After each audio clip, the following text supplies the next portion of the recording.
এই যে অস্বাভাবিক বাজার বাড়ছে কি কারণে? বাজার আরো বাড়বে, মানে কৃষক হাতে মাল নাই, এখন মজুদার হাতে মাল নাই, মালে খুব সংকট।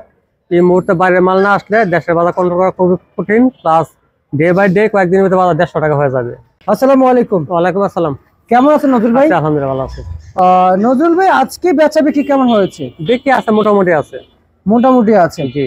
আর পেঁয়াজের দাম একদিনের ব্যবধানে আবারও কত টাকা বাড়লো? আজকে বাজার হলো 105 থেকে 110 টাকা। না, কেজিতে কয় টাকা বাড়ছে? কেজিতে পাচ্ছে 15 টাকা গতকাল থেকে আজকে হয়ে যাবে। জি। আচ্ছা আচ্ছা আচ্ছা আচ্ছা আচ্ছা, বুঝতে পারছি। আর এই যে যে সকল যে পেঁয়াজ দেখতে পাচ্ছি আপনাদের ঘরে, এবং আড়ত আছে, সেই সমস্ত আড়তের যে সমস্ত পেঁয়াজ দেখতে পাচ্ছি, এখন শুধু কেবল আমরা ফরিদপুর আর পাবনার পেঁয়াজ দেখতে পাচ্ছি। আর আচ্ছা, রাজবাড়িও আছে কম, রাজবাড়িরও আছে কম। আচ্ছা, আর যে যে পেঁয়াজগুলো মার্কেটে বিক্রি হচ্ছে এখন এই সময়, সকলেই কেউ বলছে যে কৃষকের পক্ষে পেঁয়াজের বাজার যাক, কেউ বলছে যে এলসির পক্ষে পেঁয়াজের বাজার যাক। আসলে নেক্সট একটা কথা বলবেন যে আসলে কোন দিকে গেলে ভালো হয়, কি ভারতের দিকে না বাংলাদেশে? বাংলাদেশে, ভারত বাংলাদেশ মুখ্য বিষয় না, মুখ্য বিষয় জনগণ, সাধারণ জনগণের দিকে দেখতে হবে। কারণ সাধারণ জনগণ খুচরা বাজারে বিক্রি হচ্ছে 130 টাকা কেজি। 130 টাকা কেজি খুচরা বাজারে বিক্রি হলে একটা সাধারণ জনগণের যারা 15,000-20,000 বেতন চাকরি করে আর কিভাবে চলে? এখন যে বাংলাদেশ নির্বাচন সরকার তাকে ওইগুলি দেখতো, নির্বাচন সরকার নাই, ওরা দিয়া মানে দেশ পরিচালনা খুব বড় কঠিন। দেখেছে এরা জনগণের চিন্তা করতেছে না, এরা যার যার পকেট ভরতেছে। জনগণের চিন্তা করলে এই মুহূর্তে বাইরে মাল আনা দরকার ছিল, বাজারটা নিয়ন্ত্রণ করা দরকার ছিল। আচ্ছা আচ্ছা আচ্ছা, কিন্তু আনছে না, আনে নাই।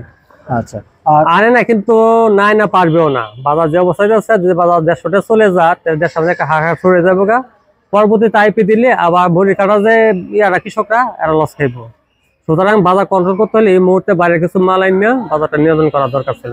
আচ্ছা আচ্ছা, আজকে পেঁয়াজ যেটা মাঝারি সাইজের পেঁয়াজ কত চলছে? সর্বনিম্ন বাজার হচ্ছে 100 টাকা, সর্বোচ্চ 110 টাকা। সর্বোচ্চ 110 টাকা। 110 টাকা কি পেঁয়াজ বিক্রি চলছে? না, এগুলি 110 টাকা বিক্রি হতে বলে, কিন্তু 110 টাকা যাচ্ছে, 105 টাকা বিক্রি করতেছে। 105 টাকা বিক্রি করতেছে, মানে বাজার যে লেভেলে খাচ্ছে, ব্যাপারী মন মতো রেট দিলে হবে না। আজকে মুকামে বাজার গেছে হলো, প্রত্যেকটা বাজারে গেছে হলো 3800 থেকে 4200, 4300, 4500 পর্যন্ত বাজার গেছে। আচ্ছা আচ্ছা আচ্ছা, সেই হিসাবে যদি 4500 টাকা বাজার যা, তাহলে কস্টিং কত পড়ে? 4000 টাকা হলে 105 টাকা কস্টিং পড়ে। এসব মাল তো 4100 টাকা কিনা। আচ্ছা আচ্ছা, বুঝতে পারছি। তার মানে পেঁয়াজের যে বাজার, পেঁয়াজের যে বাজার এখন ডে বাই ডে বাড়বে বাড়বে। আর রসুনের বাজার সপ্তাহ ব্যবধানে পেঁয়াজের বাজার ছিল 60-65 টাকা, বাজার হয়ে গেছে 105 থেকে 110 টাকা। হ্যাঁ, মানে এক সপ্তাহ ব্যবধানে প্রায় 60 মানে 50-50 হয়ে গেছে।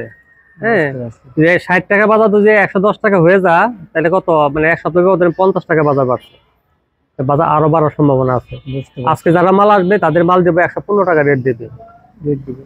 সিলেটে চিটাগাঙ্গে প্রত্যেকটা জায়গার মধ্যে বেচা হয়েছিল 110 টাকা করে। আচ্ছা ভাই, এই যে রসুন কত কত বিক্রি হইলো আজকে? রসুনের বাজার একই অবস্থা, রসুন বাজার কমই। রসুন বাজার মানে 40 টাকা থেকে সর্বোচ্চ বাজার 60 টাকা আজকে বিক্রি চলছে। জি জি। আচ্ছা আচ্ছা আচ্ছা, বুঝতে পারছি। ঠিক আছে ভাই, আপনাকে অসংখ্য অসংখ্য ধন্যবাদ জানাচ্ছি আজকে খবর